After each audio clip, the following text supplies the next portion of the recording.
vamos a hablar de suicidio y árbol genealógico, o de suicidio y psicogenealogía. Yo, cuando la producción me planteó el hablar de suicidio, lo primero que se me vino a la mente, en realidad, fue que un tío que nunca llegué a conocer, porque murió cuando mi papá era pequeño, que se suicidó, cómo una persona que pierde la vida de esa manera nos afecta tanto, ¿no? En mi familia, durante todo el tiempo y durante toda la vida, era como un secreto a gritos. O sea, de aquello no se hablaba. Cuando se llegaba a la fecha del cumpleaños o cuando se llegaba a la fecha del acontecimiento terrible, quedaba todo paralizado. Mientras que yo era niña, demasiado no entendía. Cuando fui adolescente, tampoco entendía demasiado. Recién tuve contacto real con el dolor cuando ya fui un adulto, cuando ya tuve mis hijos, cuando lo logré ver desde otro lugar, cuando el suicidio afecta a una familia, afecta en todos los rincones y afecta de una manera terrible, nos afecta a todos y por varias generaciones. La psicogenealogía lo que hace es que va a intentar como generar un individuo que sustituya a esa persona, generando un individuo, por ejemplo, que cumpla el mismo día de la persona fallecida. En mi caso era el Pocho, ¿no? Porque Pocho era el Pocho, que tenía apenas 18 años y decidió quitarse la vida. Mi papá tenía 7. O sea que mi papá perdió a su hermano adolescente. Mi abuela había sido una persona que había vivido una vida terrible porque había quedado huérfana a los 5 años. Y bueno, y todo lo que pasa cuando en aquel tiempo las personas, mi abuela era en el 1903, imagínense una persona que queda huérfano, un señor que quedaba como con 12 hijos, los repartían entre los tíos, esa misma abuela que después se casa con un señor y a los 3 meses un tren le roba la vida a ese hombre, se casa con mi abuelo, con Ferro, se casan, tiene un hijo y ese hijo cuando tiene 18 años se quita la vida. Parece un cuento de terror, ¿verdad? Y si vos me contás tu historia, seguramente tengas una historia similar.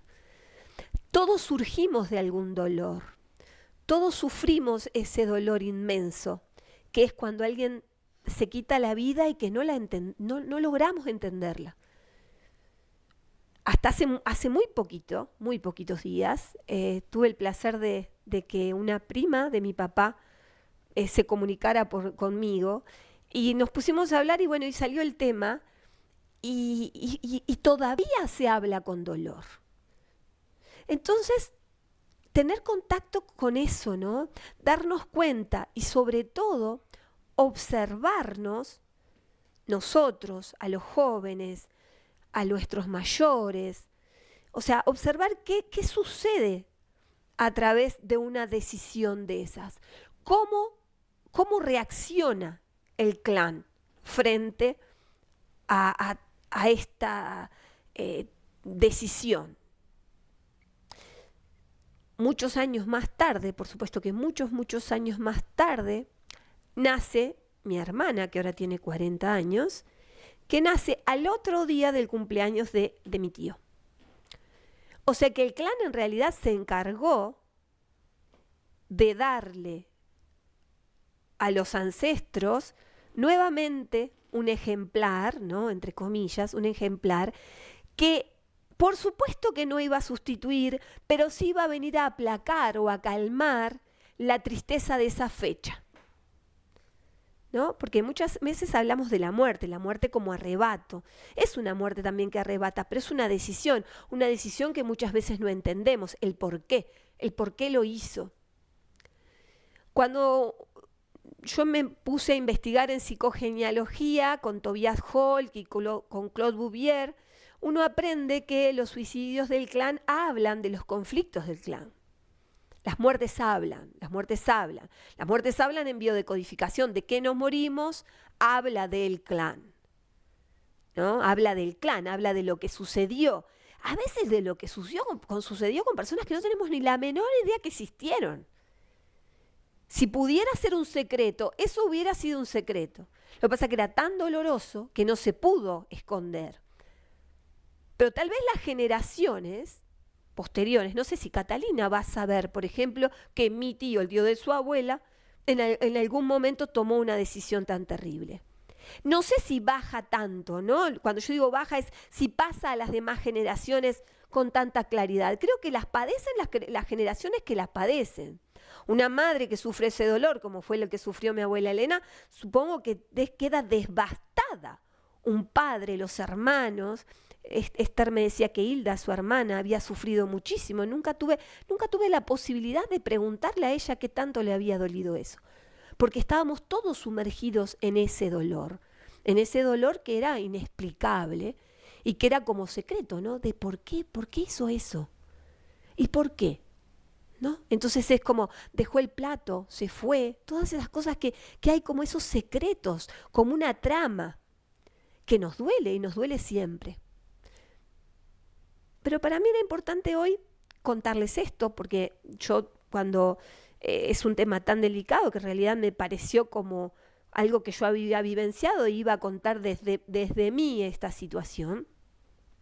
Pero además contarles que según cómo nosotros decidimos, también habla del conflicto. Las muertes violentas hablan de conflicto con la figura masculina. Eso está hablando de un conflicto propio o de los ancestros con figuras masculinas.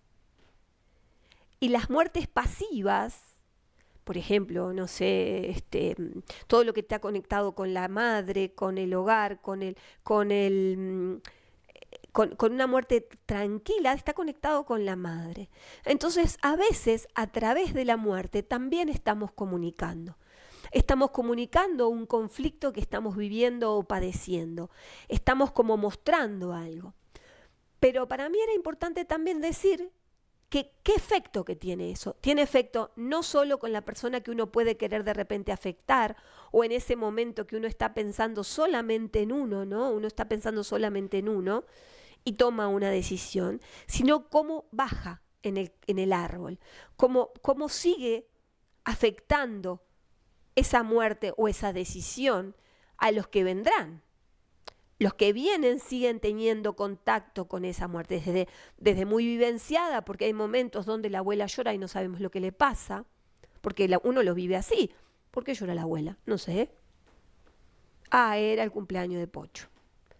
Fue la fecha. Por ejemplo, yo siempre les cuento que en mi árbol dicen que el mes de abril es maldito. ¿Se acuerdan que les conté? Bueno, el mes de abril es maldito. Y a mí siempre me pasaban cosas en el mes de abril. Siempre me pegaba. Y cuando me pegaba, siempre me pegaba en la cabeza. Bueno, 2 veces. Una vez se me cayó una vara de una parra en la cabeza, me partió la cabeza. Otro día me patené en la ducha, me pegué en la cabeza. Y cuando empecé a hacer mi árbol y empecé a darme cuenta que en realidad mi tío había tomado la decisión de lastimarse con un arma justamente en la cabeza, digo, ¿cómo mis abuelos no van a considerar malditos el mes de abril? Y cómo la familia no va como a recordar ese dolor, ¿no? ¿Cómo no va a recordar ese dolor? ¿Cómo no va a hacer contacto con ese dolor? Hay acontecimientos que son aniversarios, lo llama la psicogenealogía, los acontecimientos aniversarios. Pasó esto y a veces lo repetimos y no nos damos cuenta. Y no nos damos cuenta y no somos conscientes y se repiten y hasta que no tomamos, fue hacerme consciente de lo que sucedía y fue inmediato. O sea, no me pasó más. Entonces es como eso, ¿no? Darnos cuenta que arrastramos dolores, darnos cuenta que afectamos mucho más que solamente a la persona que queremos afectar. Eso es muy importante, darnos cuenta que realmente afectamos no solo a la persona con la que tengo el conflicto, sino toda una generación.